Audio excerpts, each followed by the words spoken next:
Сәлеметсіңдер ме, балалар?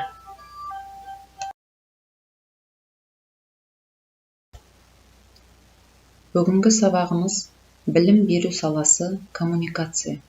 Ұйымдастырылған оқу қызметі сауат ашу негіздері. 5-ші тарау. Салт дәстүрлерді білу не үшін керек? Сабақтың тақырыбы П дыбысымен әрпі.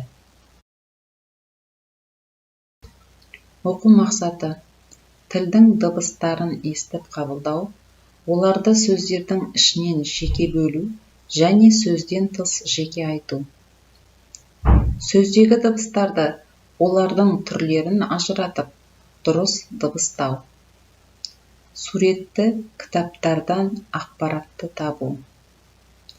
Жазу жолын, жол аралық кеңістікті, жолдың жоғарғы және төменгі сызығын сақтап, әріп элементтерін көркем жазу. Сабағымызды бастамас бұрын психологиялық дайындық жүргізіп алайық. Біз балдырған баламыз, құстай қанат қағамыз, дүниені аралап, оқып, білім аламыз. Жарайсыңдар, балалар. Салт дәстүрді білу не үшін керек, балалар? Салт дәстүр ұлт үшін өмір. Ата-бабамыздың бізге тарту еткен ұлттық құндылықтарды сақтап қалу келер ұрпақтың, қазіргі жастардың міндет парызы деп білемін.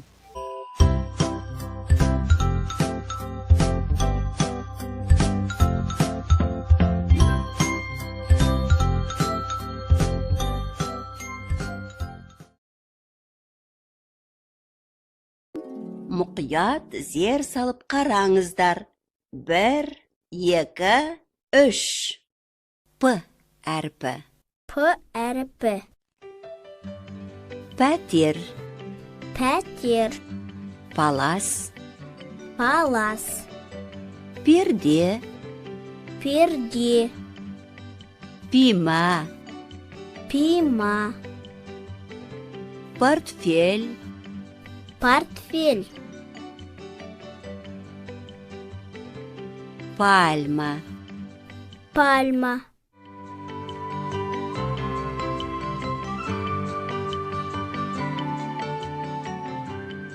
Піл. Піл. Пияз. Пияз.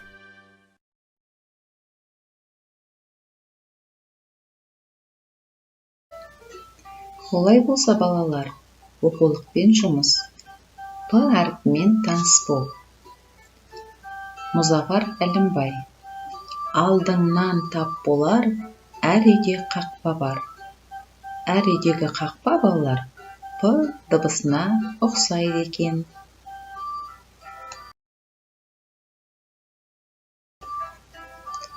Қонақ күту салтымыз.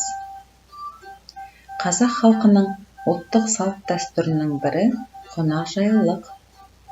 Адамдар арасындағы сыйластықты, бір-біріне деген құрметті, қамқорлықты білдіретін, кісінің адамгершілігін, имандылығын айқындайтын қасиет.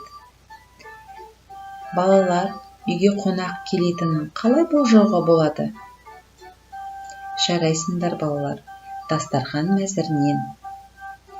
2 үйді салыстыр.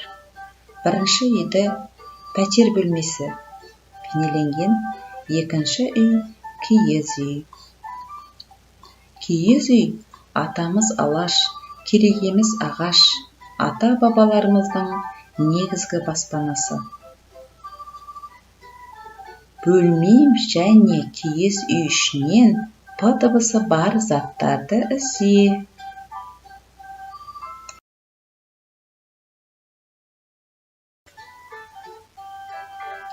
Келесі тапсырма: суреттегілерді ата. П дыбысының орнын тап. Бірінші суретте портрет.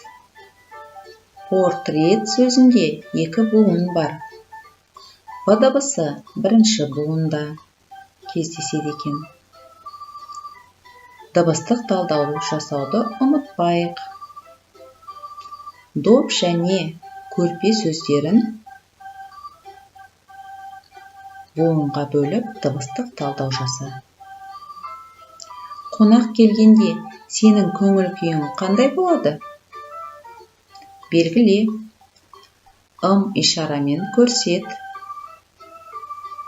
Жарайсыңдар балалар. Келесі тапсырма балалар. Табалдырық пен босағаны көрсет. Есіңе сақта. Есікті қатты жаппа. Табалдырықты баспа. П әріпін жазып үйренейік. Мұқият тыңда. Үлкен жолдың ортасынан сәл төмен қаламыңды қой. Төмен қарай түзу көлбеу жүргіземіз де, астыңғы сызыққа жете бере, солға қарай астыңғы сызыққа тигізе ілгек жасаймыз. Бастапқы нүктеден оңға қарай тағы да қаламыңды қойып, тағы түзу түсіреміз.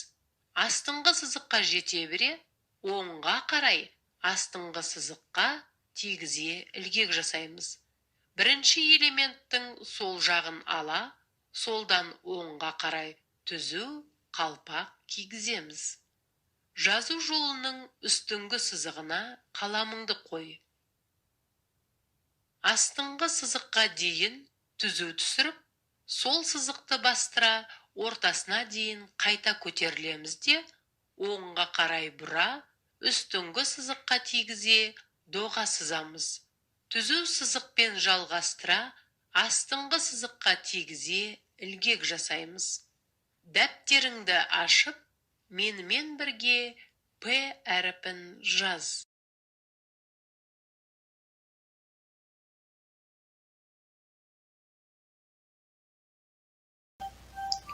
Дәптермен жұмыс.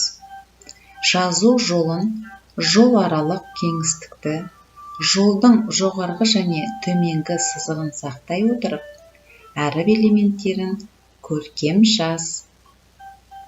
Балалар, өз білім деңгейлеріңді смайлик арқылы бағалаңдар. Жарайсыңдар балалар. Бүгінгі сабағымызды әуенді әріптер әуенімен аяқтаймыз. Сау болыңдар.